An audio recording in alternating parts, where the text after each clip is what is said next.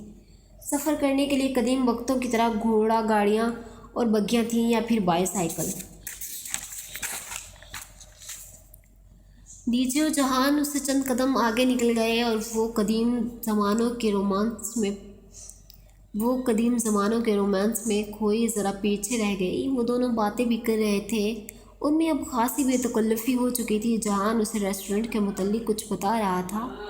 یہاں بہت زیادہ اقسام کے کباب ملتے ہیں، غالباً 150 اقسام کے، اور ہر ریسٹورنٹ یا